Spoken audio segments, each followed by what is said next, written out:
Welcome back to another Epidose of these crazy people that just keep eating meat and can't stop talking about it. I'm Tom Clark, and this is Justin Giebler. We're here doing another short ribs, one of our short format videos. So we hope you like the short format videos as much as the long format videos. And what's our topic today? Yeah, I'll get to that in just a moment, but just want to remind everyone in the audience to please hit that like button. Also the subscribe button. Go ahead and throw an egg or maybe a salmon on there to grill. Promise it'll grill up nice for you. Hit that notification bell so it'll let you know whenever one of our short ribs or what we're calling now long bones drop, which is kind of long, a more long topic, hour-long video, or sometimes an interview with a great guest. So look forward to those. But the topic for today is, what are the rules? And we're talking about what are the rules in far as the carnivore diet. I thought the carnivore diet was the diet of anarchy. No rules. It kind of is, sort of. Depends on who you ask. Depends on the definition of the carnivore diet, which will be in a different video. But the reason why we decided to make this video is that there's several carnivore groups out there, and there's a lot of, well, what do I eat? Should I be fasting? What else can I have to drink? Should eat beef, salt, and water only. Should I eat beef, salt, water only? Yeah. Or should I just stick to ruminants? Is dairy okay? What are the rules? What are the rules? Yeah. So it's as basic as, the basic way you can do it is, the carnivore diet's the opposite of the vegan diet. So to me, it's, if it comes from an animal or is an animal, then it's on the plate and it's totally fine. And so, yes, eggs are fine. Yes, fish is fine. To me, dairy is fine. Now, the reason why people make a big deal out of ruminants is because of them being the most nutrient dense animal, typically fattier, typically bigger. So that's why you get more nutrients from it. Cow. And cow is just, everyone's typically used to eating cow unless there's a religious reason, or certain parts of the world, like our buddy BNS in India, who chows down on mostly goat. Which goat is another ruminant, so is lamb, and of course cow. So those are kind of like the baseline. Pretty much everyone eats some kind of ruminant, if not only ruminant. Then it kind of tiers up from there to pork and chicken, because they are monogastric, they're not ruminant. Chicken has the least amount of fat. Pork has some more fat than chicken, but less fat than typical cow cuts. And then from there, I would say your cheeses, yogurts, cottage cheese, dairy products basically would be from there. Oh, and fish. So you would have fish probably.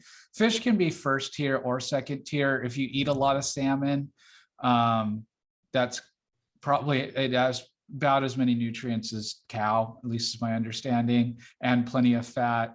Ironically, salmon is the one fish I eat the least of. Well, it's so hard to source, and it's typically pricey, but it's good. I don't know. Since going carnivore, I prefer meat to fish than it was before. Although some nice raw salmon or some nice raw like redfin or something is, like red snapper is delicious. Yeah, I guess there's two ways to look at carnivore, and that commonly come up. Number one, you could look at it as an elimination diet. And so when people are having trouble, they have allergies or autoimmune issues or whatever, a lot of times they will go just like beef, salt, and water to see if they can figure out if something that they're eating, maybe it's seasoning, maybe that certain type of meat doesn't agree with them. Some people are sensitive to chicken and pork if they're fed a lot of soy. So you never know. Could be something like that. And even like salmon, a lot of farm raised salmon are raised on, like a vegetarian feed with a dye in it to make the salmon more pink. And, So you could have problems with that. Some people develop issues with dairy. So, by eliminating the dairy, you can eliminate that issue. But looking at the carnivore diet as an elimination diet is only one way to look at it. Because the flip side of that is it really is how we evolved to eat, right? It's the perfect human diet, right? We evolved eating animals and mostly large ruminants, and that could very well be why most people do well on ruminant meat, right? Like cows and goats, because we apparently followed around megafauna like mammoths, mastodons, and three-toed sloths and woolly rhinos, perhaps. And that eating goat and cow is probably closer to those animals that we spent thousands if not millions of years eating. So either one could be correct, right? But a lot of times people do something like all of a sudden they're like, oh, I got to eat just beef, salt, and water, and I ask them why. Is there like you having a problem that you need to get to the bottom of, or do you feel like it's the rule you got to do it? Just like eating one meal a day or two meals a day, do I have to for some reason? What's the goal here? Because you could do just as well just eating random meat all day when you're hungry, right?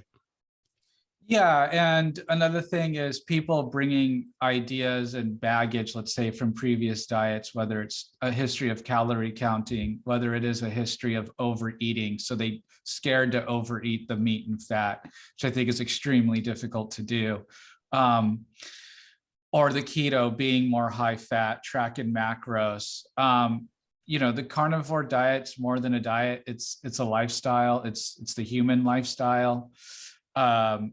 And you can't look at the way anyone else does carnivore and be like, oh, if I emulate this person, then, nor do I think you should emulate a person perfectly on any diet or practically anything, but just staying in our wheelhouse, or our steakhouse. Ooh, how you like that one?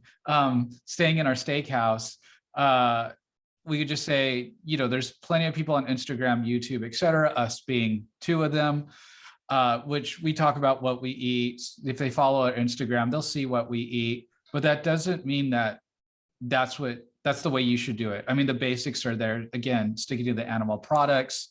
But just because you see me eat oodles of plates of food does not necessarily mean that you should, And the flip side of that is, you see people and they're like, oh yeah, I ate a big ribeye and I'm full and I'm not going to be hungry till tomorrow. And that ribeye was 800,000 calories and they're not going to eat again till the next day. And they're like, well, you probably burned 1,500 calories at least in a day or the equivalent thereof.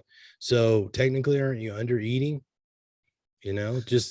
And what happened to that hunger signal? Why isn't that person hungry again? Yeah, these are good questions, and we don't have the answer. We would have to sit down with this person and actually go through it. But anyone that's in a similar situation, yeah, you might want to have an inquiry, right? If things do shake out to be a little under than you think it should, if you have concern, there might be something there. I'm not saying 100% of the time, but yeah, I mean, I think it's just worth being curious and taking a look at it. Yeah, it goes back And to that whole thing of it being easy to undereat. And if you're going to undereat all the time, your metabolism's just going to slow down, right? It's going to make it hard to meet your goals. yeah, I mean, I was working with somebody who always did one meal a day ever since he started carnivore, and he has a really hard trouble eating enough or eating more now. And he had some sleep troubles and things of that nature. And it's back and forth. How much did our ancestors eat? Kind of don't know. How long would it take a village to down and eat a mammoth? Were they parsing it out? We know it was typically cold climate. So even though there was no official refrigeration, the technology wasn't there, they had found other way to preserve meats, right? And so it wasn't, they were just eating an entire mammoth once a day with an entire tribe and moving on to the next one. That, and there were way more mammoths than people, so there was a food calorie and a food surplus of meat for the amount of people that were on the earth at the time. And so I don't know, if I like to guess, I would say we were probably eating every chance that we got. Maybe it was maybe a tribe, if they got lucky, were able to take down 2 mammoths in a day. Maybe they were eating 2 mammoths in a day, split among 13, 15 people, something like that. I don't know. It's just my imagination. I'm thinking it takes more than 13 people to eat a mammoth in a day. Pretty sure it's a lot of meat. So you figure if they ate 2 pounds apiece, that's only 26 pounds. That's not even a leg. So there you go. Yeah. So yeah, there's plenty of food to go around, and maybe they were just munch on it the entire day. I don't know. I would think so. I think you take down a big animal like that. Frequently you're going to find, woolly mammoths in particular in a cooler climate, right? Because they have a thick coat, as opposed to, the Colombian mammoths that are known, you typically find their remains here in North America. They had a thinner coat. So, perhaps they were adapted to a little bit warmer climate, but in those cooler climates, that meat probably lasted a very long time. Because, even a large piece of solid meat, at cool temperatures will last a very long time. So, and of course, we know too, like the bone, the marrow inside the bone would stay fresh for quite a while, as long as the bone was still sealed. So given the sheer numbers of the animals that are available to eat, they probably, I'd imagine a fresh mammoth, there was still good meat to eat on it for at least a week. Of course, it depends on how cold it was. And we have evidence that we followed the mammoths into Northern Europe as an ice age set in, before we had even mastered the use of fire. So, they're probably killing them and they're freezing them. They're freezing right there on the ground. There you go. So fight off the dire wolves. They probably just ate when they were hungry, to be quite honest, until they were full. Yeah, exactly. And so I think many of us kind of come to that conclusion, unless, again, there's a specific goal. But if you're within your first year, I think the basic advice of eat till you're full and eat when you're hungry, keep it meat, and and maybe just roll with that. And stuffing yourself at a sitting works for some people. We know people that are like, yeah, I couldn't put another bite in my mouth. I just, I'd throw up if I try to eat another bite. And I just never enjoyed eating that way, but some people thrive on it. So there's no hard rule there. You got to do what works for you, right? Yeah, exactly.